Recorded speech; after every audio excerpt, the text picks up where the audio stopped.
Special greetings to the apostle in the Marian obsession. All the pastors, we salute you, pastors' wives. We honor you. I'm also married to David and hallelujah. Amen. Thank you so much to everyone who is here. Let us quickly go into today's word.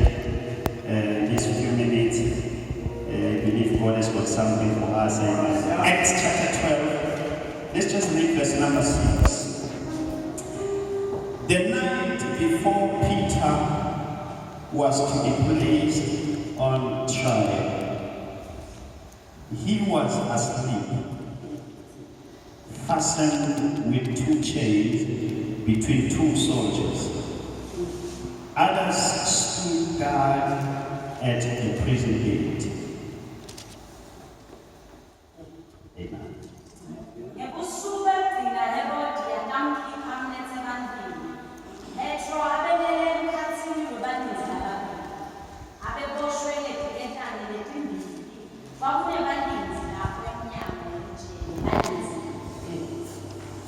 May God bless the reading of His word. Amen. Oh, hallelujah. Amen. Last week we had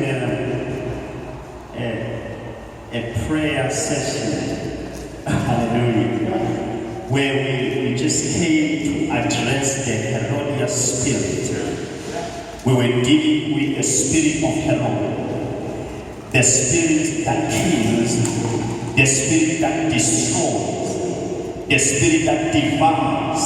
Hallelujah. We were dealing with the spirit that is able to see ahead of where you can even see.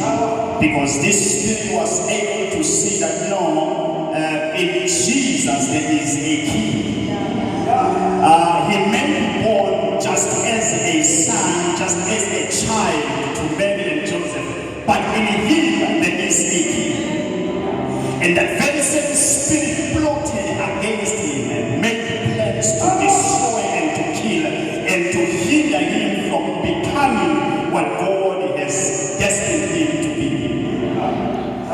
And that very same spirit is the very same spirit that made a point, and it made sure, because we know that Jesus, as the Son of God, came on earth just to deposit himself to certain individuals, so that by the time when he is born, the ministry of Christ may continue. And he did not do it the same way. He had 120 people, and he had the 70 with him, and then he had the 12. But he had stuff for the 70, he had stuff for the 12, and he had something for the 3. But the spirit of Herod, the spirit that is able to see even beyond the greater plan of Jehovah, he was able to plot against them.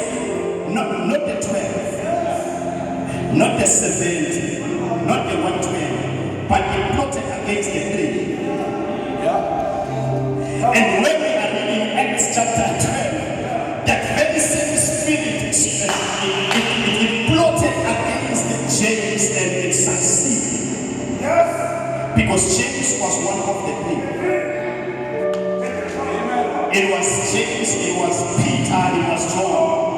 The 3 who were always closer to him.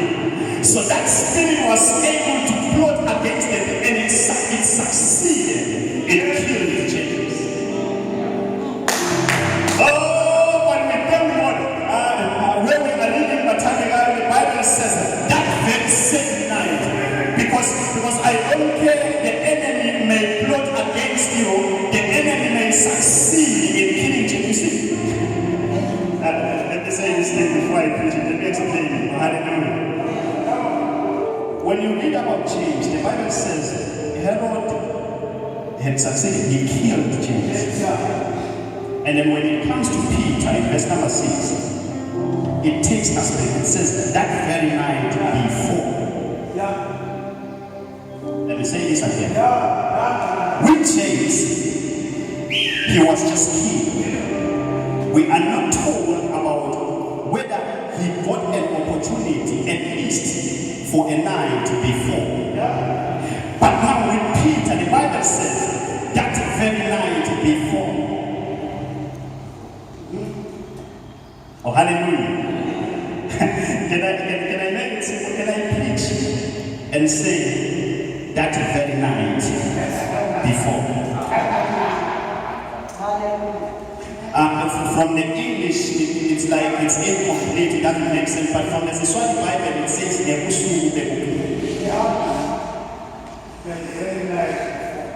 very night before. Can I preach in ministry sometime but speak about the very night before? You see, in the Bible, there is something that is called the very night before. You see, James did not get the opportunity for the very night before. The enemy was able to plot against him and he succeeded in his plan for killing him because he did not get the opportunity for the very night before. But we thank God, the fact that you are here today, the fact that you are living today, God has given you the opportunity for the very night before. Let me say this, my sister, the fact that you have come here, you are able to be nominated. God, Jehovah, God has given you the very night before. I don't care how much the enemy has plotted against you. I don't care about the plans that he has sophisticated. I don't care how much he has been working against you. But at least you have the very night before.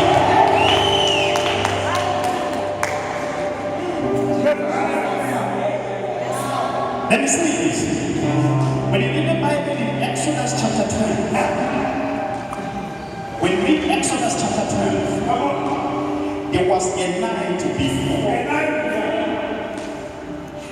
For 430 years, the Israelites were suffering, they were in bondage. But they waited for a very night before. And the Bible says on the very night before, you see, no matter how much hard the heart of Pharaoh may be, because the Pharaoh spirit is more like the Herodian spirit, because the Pharaoh spirit is so hard, it's so greedy, it wants to see you suffering in bondage. But we thank God for the very night before.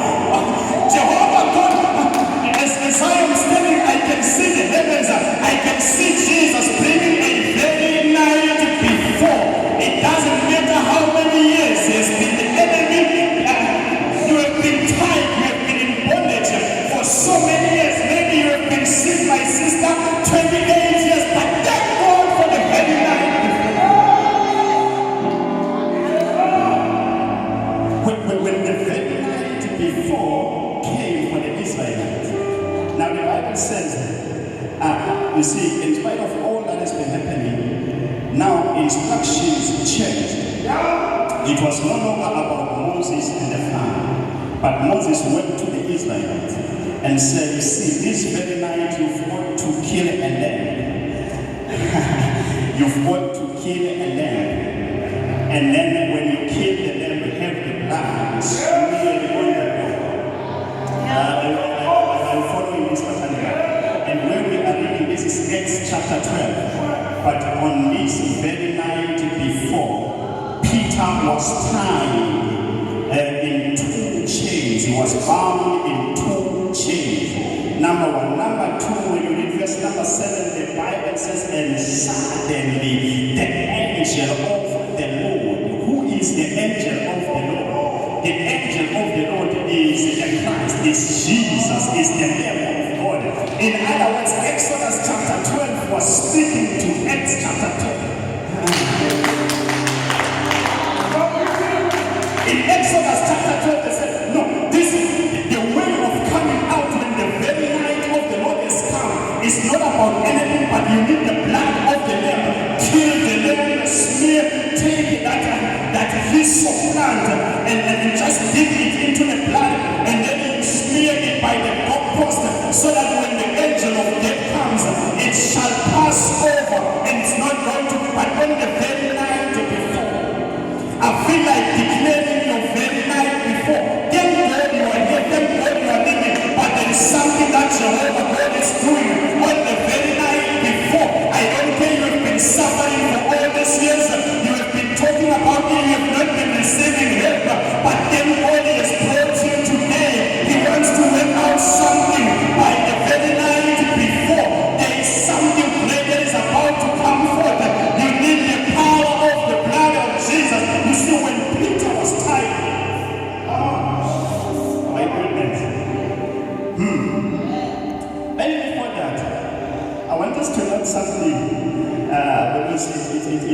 it was a prayer session last week, and I feel that prayer it's moving in me.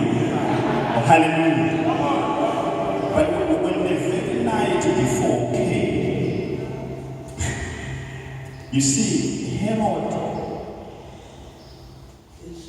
his intentions about Peter were so clear. Yeah. Because this was during the Passover meal. And when they got hold of him, they were just supposed to kill him. But they waited until the Passover, until the festival was over. This makes it clear that the intentions of Herod were so clear, he just wanted to kill him. No matter how much he honored this festival of the Passover, he said, I cannot do it now, but I will not let him go. Oh, hallelujah. You see, the enemy has made it a point to an extent that we have even been labeled with that particular thing. But thank God for the night before. When the enemy is very much certain about what he wants to do, your only thing is just a sword on your neck. But Jehovah God, you see, last week we were saying the church was praying. Oh, hallelujah. Oh, hallelujah. But even the enemy, you see, today we are going to confuse the enemy because he was confused himself. Because we tied him on 2 chains. Yet the number 2, it's a biblical number. It's not just a number because we have God. And then number 2, in the Trinity, we have Jesus. So hallelujah. So when he was just tying him, yet he was prophesying that may the Lamb of God, may the angel of God appear. We are going to pray and God is going to even confuse your enemy, no matter how much he is plotting against you, no matter how much he has been planning against you, but God will push him into confusion. He will think that he is speaking badly about you so that you are demoted, yet he is marketing you for a promotion. Because the night before is come. When the night before is come, then the angel of the Lord appeared. But there's something that always happens when it's the night before. There's something that happened on Esther. Esther chapter 5. Haman plotted against Mordecai. He wanted him killed. But when we read Esther chapter 6, verse number 1, the very night before. Chapter 6, verse number 1, that very night before. Mordecai was supposed to be hanged, but something happened on the night before. The king could not sleep because Jehovah was pushing. You need to celebrate at least the fact that you are here today, at least you still have the night before. There is something that God is about to do. If the enemy was supposed to deal with you, he was supposed to make you see this day. The fact that you have seen this day, you have been offered an opportunity for the night before. You have been offered an opportunity for the working of Jehovah God. He is about to work something in your life. He is about to do something great in your life. I don't care the enemy has planned these things for so many years. It is coming in your chronology. Your parents died of diabetes. Your parents died, they divorced, they never lasted in their marriage. But Jehovah God has brought you into the very night before. He is about to change everything around them. The pit that was done for you, you are still to cross over, and the one who was digging the very same pit will die. Mordecai was saved from being dead on that very night, and the Haman who had plotted against the king of Mordecai is the one who was dead. I feel like declaring this. Anything that has been plotted against you, may Jehovah God, may the King of glory, may the angel of the Lord, may Jesus Christ intervene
was asleep. And when you read from the Message Bible, the Bible says Peter slept like a baby.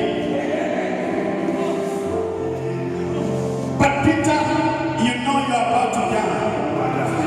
And you are sleeping like a baby. I know something. I feel like Peter knew something. It is but the very night before. I don't have to worry. It's like Peter quickly went on to Psalms 23. The Lord is my shepherd.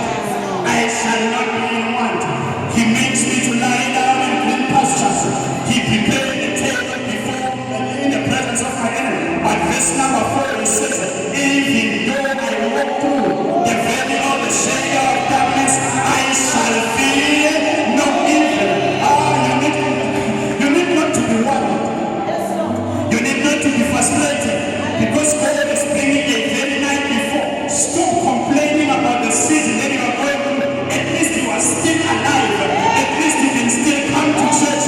The fact that you can still come to church, God has provided you with a very night before. Let everything come. At least you still have the very night, but before your action goes down, begin to celebrate God. Begin to give Him glory. I heard David says, bless the Lord, O my soul, and the Lord that is within me. Bless His holy name. Bless the Lord, O my soul, and forget not all of His benefits. I feel like you need to bless Him. You need to give Him glory. It's not time to complain. It's not time to cry. The fact that you are still alive, it means God has provided you with time to rise up again. For the righteous man can fall 7 times, but he rises up again. I feel, I sense a rising up. I sense a coming back into life. More than that, I pray for you. I sense a coming up because Jehovah God has provided a very night, but before.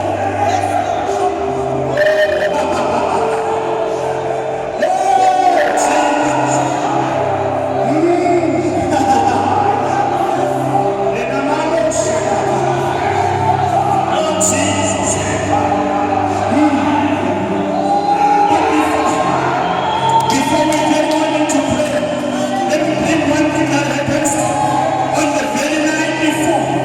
You see Jesus on John chapter 17, on the very night before his actual crucifixion. But in John 17, I heard him pray and say, and therefore, O Father, glorify me with that glory that I had while I was with you. Why, Jesus, I'm praying for the glory. It is but a very night before chapter 18, because something is about to happen on John chapter 18. Some people will come with Judas Iscariot to capture him. Some people have plotted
are to enter into your best season, let me tell you, you need His glory. On this very night, you say, I will pray this thing during the day you say Salah, but I will speak the very night of Jehovah upon your life when He is about to change things around. And on this very night, He releases His glory. You see, in the same way Peter was, the first thing that happened, light shone in the whole city. And the glory of the Lord sometimes manifests as light. It sometimes manifests as fire. But this time around, light appeared. And that was the glory. And after that, because we heard He was bound into two chains, but I feel the hand of Jehovah. The Bible says the angel of the Lord striking him by the shoulder. I feel a touching, I feel a striking.